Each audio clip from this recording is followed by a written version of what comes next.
Dear पिलामाने आज आम तुम सप्तम और अष्टम श्रेणी साहित्य बहिर उत्थान कार्यफर्द 18 को आरंभ करिबा। तो पिलामाने आम या पूर्वर साहित्य विषयर समस्त कार्यफर्द गुड़ कर सारी। आज आम देखा गोटे क्षुद्र गल्प रही जो तुम मैंने किसी शिखा पाइब। सुंदर गपटी अच्छी ता संपर्कित किसी प्रश्न दि जाइए। तुम गपटी को शुण, आनंद निय एवं प्रश्न गुड़िकर उत्तर कर। कार्यफर्द 18 रही एक गल्प, ताको आम प्रथम पठन करवा। सारू बुदा मूल बेंगटीए खप खप कर डेउथिला। सेही बाटरे काऊ हाटरू फेरुथुआ ताकू देखी बेंग पचारिला, भाई तमर भल मंद खबर कौन? काऊ कहिला, सब ठीक ठाक चली। आउ तुम खबर कौन? बेंग कहिला, मु वर्षा दिन पर किसी खाद्य संचय कर रखी, घर छपर मध्य सारी देइछि, एबे आउ चिंता नहीं। काऊ कहिला, जी तुम परि बेलहु सावधान रहिबो से विपद समय हैरान हेब नहीं। सतरे तुमे चालाक। सेतिकी बेलको सापटी सरसर होई बसी सेठारे पहुँचला। मन दुख करी कहिला, मोर तो घर द्वार नहीं, मु कौन करिबी? काऊ गुणुगुण होई कहिला, तू अलसुआ, तेणु तू दुख पाइबू।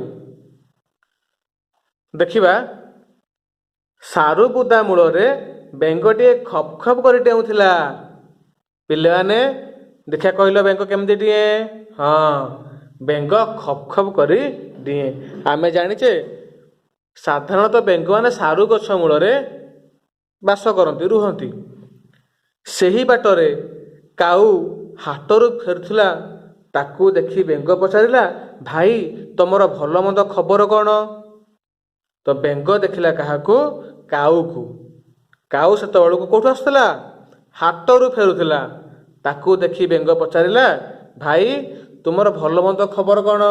तेले बेंग आउ काऊ मध्यरे वार्तालाप चलिला। काऊ कहिला, सब ठीक ठाक चली। आउ तुमर खबर कौन? काऊ एथर पचारिला बेंग को, जे भाई तुमर खबर कौन? बेंग कहिला, मु वर्षा दिन पाई किछि खाद्य संचय कर रखी देइछि। बेंग भारी चालाक। वर्षा दिन आसिले खाद्य सहजरे मिलिबो नाही। तेणु बेंग कहिला जे भाई मु वर्षा दिन पाई मो पाई खाद्य संचय करी रखिछि। तो आम देखिले बेंग एठी जो कार्यटी करिछि अति चालाक काम करिछि। ता निज पाई वर्षा दिने खाद्य संचय कर देइछि, घर छपर मध्य सारी देइछि, एबे आउ चिंता नहीं। देखा पिले कहल वर्षा दिन तो वर्षा होब, झरी वर्षा लगिले तुम मैंने जदि तुम पाखे खाद्य नथिबो तुम कौन करिवो? हैरान हेब कि नहीं? निश्चित हैरान हेब। ठीक सेमिति बेंगटी हैरान न हेबा पई ता पई छपर कर देइछि, आ ता पई खाद्य मध्य रखी देइछि। काऊ कहिला, जी तुम परे बेलहु सावधान रहिबो से विपद समय हैरान हेब नहीं। काऊ कहिला, सतरे भाई तुम परि बेलहु सावधान जे रहिबो से विपद समय केबे हेले हैरान हेब नहीं। सतरे तुमे होछ चालाक। सेतिकी बेलकू सापटी सरसर होई आसी सेठारे पहुँचला। किए पहुँचला सेठारे? साप पहुँचला। मन दुख करी कहिला, मोर तो घर द्वार नहीं, मु कौन करिबी? है तो ये कौन है? बेंग ताप साहित्य रखी, कि साप कौन करिछि? मन दुखरे फेरिला। कौन पाई? ना तार घर द्वार नहीं। साप तो माटी रे गात कर रहे, वर्षा दिने ता गातर पानी पशिଯିव, रहिबो कोठी? तो से घर करनी, से हैरान होउछि। काऊ गुणु गुणु होई कहिला, तू तो अलसुआ, तेणु दुख पाइबू। तेणु काऊ बेंग आ साप को देखी विचारी कहिला जे बेंग तापे खाद्य संचय कर रखी, घर छपर कर रखी, तेणु तार किसी दुख नहीं, किंतु साप अलसुआ होइथिबारु से दुख पाइब। तो पिला माने आम एठर शिखिले कौन? जे अलसुआ ही दुख पाए। जीवन सब बेले कर्म करि चालिब, निश्चित फल मिलिब।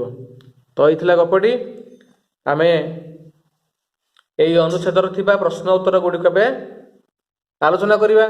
ଦେଖିବା ଅନୁଚ୍ଛେଦଟିକୁ ପଢ଼ି ଆସ ତଳ ଲିଖିତ ପ୍ରଶ୍ନ ଗୁଡ଼ିକର ଉତ୍ତର ଲେଖିବା। ପିଲାମାନେ 1 ନମ୍ବର କରିଦେଇଛି, ବେଙ୍ଗଟି କେଉଁଠି ଡେଉଁଥିଲା?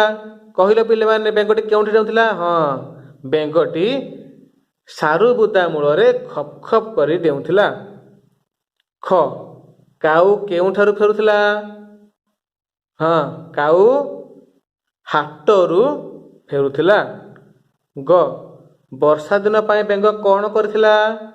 କହିଲ ପିଲେ, ବର୍ଷା ଦିନ ପାଇଁ ବେଙ୍ଗ ନିଜ ପାଇଁ କିଛି ଖାଦ୍ୟ ସଞ୍ଚୟ କରିଥିଲା, ଘର ଛପର ମଧ୍ୟ କରିଥିଲା। ଦେଖିବା ପ୍ରଶ୍ନ ନମ୍ବର ଘ, ବେଳହୁଁ ସାବଧାନ ରହିବା କାହିଁକି? କୁହ। କାରଣ ବିପଦ ସମୟରେ ଆମେ ହଇରାଣ ହେବା ନାହିଁ। ଏବେ ଦେଖିବା ପ୍ରଶ୍ନ ନମ୍ବର ଅ, ସାପ ଦୁଃଖ ପାଇବା କଥା କାଉ କାହିଁକି କହିଲା? ସାପ ଦୁଃଖ ପାଇବା କଥା କାହିଁକି କହିଲା?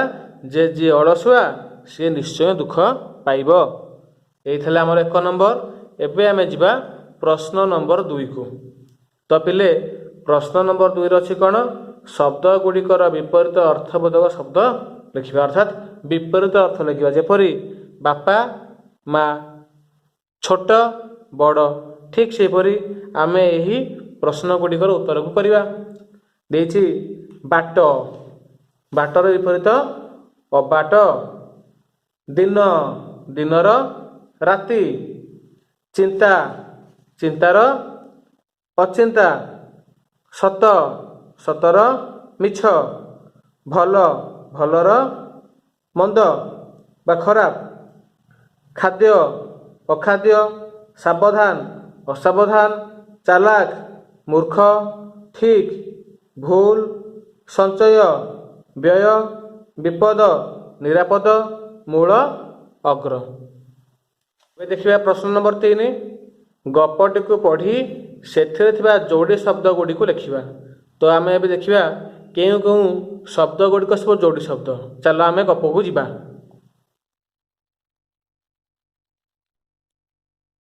ତ ଏବେ ଆମେ ଦେଖିବା ଏହି ଗପରେ କେଉଁ ଗୁଡ଼ିକ ସବୁ ରହିଛି ଯୋଡ଼ି ଶବ୍ଦ। ସାରୁ ବୁଦା ମୂଳରେ ବେଙ୍ଗଟିଏ ଖପ୍ ଖପ୍ କରି ଡେଉଁଥିଲା। ଖପ୍ ଖପ୍। ସେହି ବାଟରେ କାଉ ହାଟରୁ ଫେରୁଥିଲା।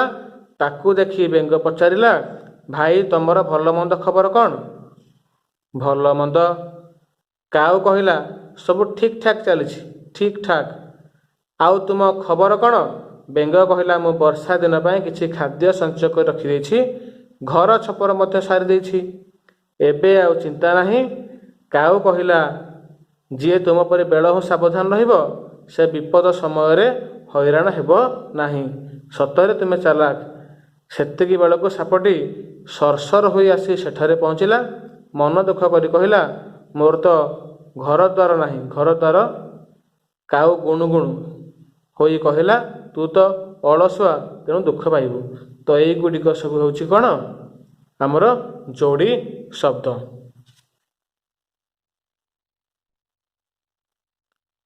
ଗପଟିରୁ ପାଇଥିବା ଯୋଡ଼ି ଶବ୍ଦ ଗୁଡ଼ିକୁ ଆମେ ଏଠାରେ ପୂରଣ କରିବା। ଏବେ ଯିବା ପ୍ରଶ୍ନ ନମ୍ବର 4କୁ। ଗପଟିକୁ ପଢ଼ି ଶୂନ୍ୟ ସ୍ଥାନ ପୂରଣ କରିବା। 1ରେ ଦେଇଛି, ସାରୁ ବୁଦା ମୂଳରେ ଡ୍ୟାସ୍ ଖପ୍ ଖପ୍ କରି ଡେଉଁଥିଲା। କୁହ ପିଲାମାନେ, ତୁମକୁ ଆସିବ। ହଁ, ସାରୁ ବୁଦା ମୂଳରେ ବେଙ୍ଗଟି ଖପ୍ ଖପ୍ କରି ଡେଉଁଥିଲା। ପ୍ରଶ୍ନ ନମ୍ବର 2, ବେଙ୍ଗ କହିଲା, ମୁଁ ବର୍ଷା ଦିନ ପାଇଁ କିଛି ଡ୍ୟାସ୍ କରି ରଖିଦେଇଛି। କ'ଣ କରି ରଖିଛି? ଖାଦ୍ୟ ସାଇତି କରି ରଖିଦେଇଛି। ଏଇ ଥିଲା ପ୍ରଶ୍ନ ନମ୍ବର 4। ଏବେ ଦେଖିବା ଲକ୍ଷ୍ୟ ପ୍ରଶ୍ନ, ଯେ ସନ୍ଧ୍ୟାବେଳେ ଲାଇନ୍ ଚାଲିଗଲେ ତୁମେ କ'ଣ କରିବ? ନିଜ କଥା ତଳେ ଖାଲି ଜାଗାରେ ପୂରଣ କରି ଲେଖ। ତ ପିଲାମାନେ ସନ୍ଧ୍ୟାବେଳେ ଲାଇନ୍ ଚାଲିଗଲେ ତୁମେ କ'ଣ କର? ନିଜ କଥା ତଳେ ଖାଲି ଥିବା ଜାଗାରେ ପୂରଣ କରିବ। ତ ଏଠି ତୁମର କାମ ହେଲା, ତୁମେ ସନ୍ଧ୍ୟାବେଳେ ଲାଇନ୍ କଟିଗଲେ କ'ଣ ହୁଏ ବା ତୁମେ କ'ଣ କର, ନିଜ ଭାଷାରେ ଏଠାରେ ପୂରଣ କରିବ। ତ ଏଇ ଥିଲା ଆମର କାର୍ଯ୍ୟଫର୍ଦ୍ଦ।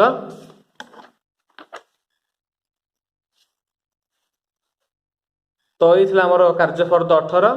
ଏହାର ପରବର୍ତ୍ତୀ କାର୍ଯ୍ୟଫର୍ଦ୍ଦ 19କୁ ଆମେ କରିବା। ପିଲାମାନେ, ଏଇ ଥିଲା ଆମର କାର୍ଯ୍ୟଫର୍ଦ୍ଦ 18। ଭିଡ଼ିଓଟି କିପରି ଲାଗିଲା ତୁମର ମତାମତ ନିଶ୍ଚୟ ଦେବ। ଯଦି ଚ୍ୟାନେଲ ପାଇଁ ନୂଆ ହେଇଥିବ ତ ସବସ୍କ୍ରାଇବ୍ ନିଶ୍ଚୟ କରିବ। ଏହିପରି ଉତ୍ଥାନ ଏବଂ ଉଜ୍ଜଳର ସମସ୍ତ ବିଷୟ ଗୁଡ଼ିକର ଭିଡ଼ିଓ ମୁଁ ଏଠାରେ ଅପଲୋଡ଼ କରିବି। ତୁମେ ଦେଖିନିଅ ଏବଂ ଘରେ ବସି ପାଠ ପଢ଼।